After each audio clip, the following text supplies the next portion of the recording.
credit of the government too. And that makes them just as good as any other form of money. Here's the thing.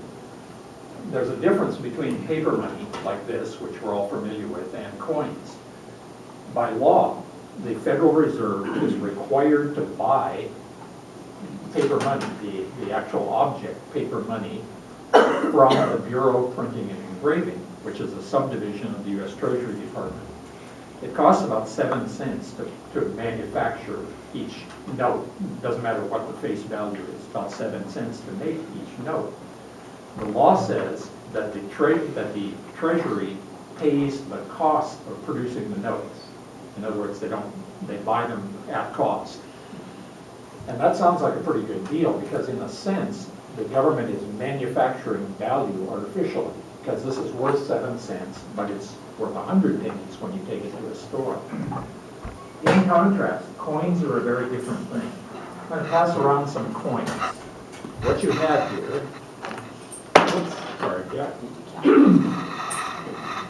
You're going to have one Sacagawea dollar, one presidential dollar, and one U.S. quarter. Ignore the quarter for a moment. The reason I'm passing these around, once you touch both of those dollar coins, you will be among the very tiny fraction of people in America who have ever actually handled both of the $1 coins that are in circulation right now. Coins are not manufactured by the Bureau of Printing and Engraving. They're manufactured by the U.S. Mint, which is also a subdivision of the Treasury Department. Right now it costs about 10 cents to manufacture each one of those dollar coins. But the law on coins is quite different. The Treasury is required to pay the face value to the mint for coins. So it costs 10 cents to make a dollar coin, but they get 100 cents when they sell one to the Treasury Department. That means that the U.S. Mint is actually the only government agency that consistently turns a profit every year. Last year it was $500 million profit that was returned to the Treasury from making coins.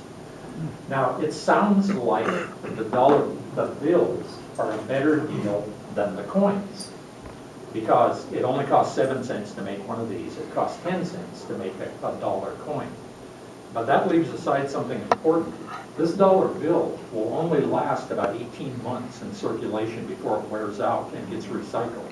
By the way, it gets recycled into the material that they make more dollar bills out of. So it all works out. This isn't made out of paper, it's made out of cloth. Recycled blue jeans, believe it or not, is the primary material of the dollar bill. The dollar coins, on the other hand, will last 30 to 50 years in circulation before they wear out. What that means is that economically, it's far better to have a dollar coin than it is to have a dollar bill in terms of the public. In fact, if we were to switch to dollar coins and do away with dollar bills, we would save the U.S. government $400 million per year from now on. Now this raises an obvious question. Why don't we do it? Well, the answer is Michelle Bachmann. If that name rings a bell, she had a failed presidential campaign last year. She's a very conservative Republican, represents the 6th District of Minnesota, and she is, to put it mildly, a non-linear thinker. The last time the proposal was to abandon the dollar bill and switch to dollar coins came up in the U.S. Congress, Representative Bachmann got it in her head that that was part of Barack Obama's international socialist conspiracy to force us to enter a one-world socialist government with a single currency. It's hard to explain that kind of thinking because it's totally idiotic. But the non-laughing part of it is that she is a relatively powerful congressperson, and when she got the Secretary of the Treasury and the Chairman of the Federal Reserve in front of Congress, she told them she would tie up their budgets unless they promised in writing never to do away with paper currency. And so they did. And as a result, Michelle Bachmann single-handedly is costing us $400 million per year. But hey, that's the way it goes. Now, if you've been in Canada anytime in the last several years, you've handled these coins. This is called a loonie, generally speaking. It's a Canadian $1 coin. It's called a loonie because the outburst side of the coin's got a bird on it, the Canadian loon. I can't show you a Canadian $1 bill. You know why? They don't make them. The Canadians quit making paper dollar bills and switched to dollar coins, and they are saving about $200 million a year by doing that. I couldn't find a euro coin, a €1 coin, but if I did, I could not show you a €1 bill. That's because no European nation makes €1 bills. They're saving hundreds of millions of dollars a year too. So my proposal is that we do away with the dollar bill and switch to dollar coins and pocket $400 million every single year. However, my proposal can't be put into effect because Michelle Bachmann has written promises from two very powerful people to do it. Are there any questions? Yes? You mean only the $1? The proposal was only for the one, not the upper Correct. ones? Okay. Yeah, just the $1 bill. All of the bills wear out at roughly the same speed, but the higher the denomination, the more longevity they have because they don't circulate as much. They don't get watered up and grubby little kidneys either. Do you think if it wasn't for Michelle Bachmann that this would pass, that we would have dollar No, coins? because the U.S. Chamber of Commerce also opposes it, and so do numerous lobbying organizations for the small business people. That's why I passed around the quarter too. The lobbyists for the small business people say that it would cost tens of millions of dollars to retrain all of their employees to recognize the difference between those dollar coins and those quarters you get. See, all of their employees are apparently so stupid they can't notice they're a different size and a different color. How does Europe handle that, the quarter and the dollar? Well, they have different denominations in Europe, but it seems to work okay. There isn't anybody who gets confused between a euro coin. The coins are different colors and somewhat different sizes. The same with Canadian. So you have such a fascinating expertise in this area. Was it your professional career, or what? No, not at all. I just got to wondering why there wasn't a Canadian $1 bill the last time I was in Canada.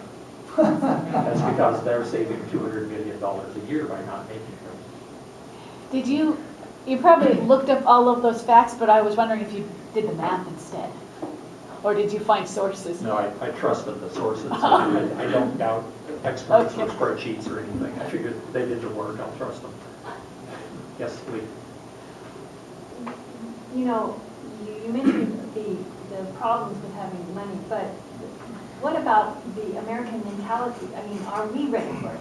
No, that was another thing that happened in 2009. The Associated Press did a poll. Almost 90% of all Americans were either opposed to doing away with the dollar bill. I said that wrong. 90% of everybody was in favor of either keeping the dollar alone and doing away with the coins, or keeping both of them and not saving anything. Yes, Steve. Did that poll happen to also ask about doing away with the penny instead? No, but that's another very unpopular idea because everyone assumes businesses would round up to the nearest nickel. The penny costs about 1.8 cents Okay, that to was my make. question. Each penny costs that, and so there's a loss on those. They made out of zinc, and zinc is a strategic metal right now.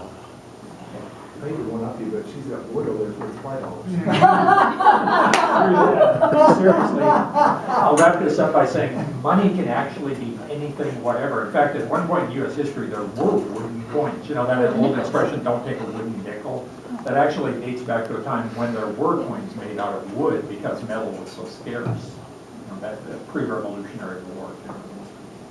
But money is just a symbol. There's nothing in the money that makes it worth what we believe it's worth.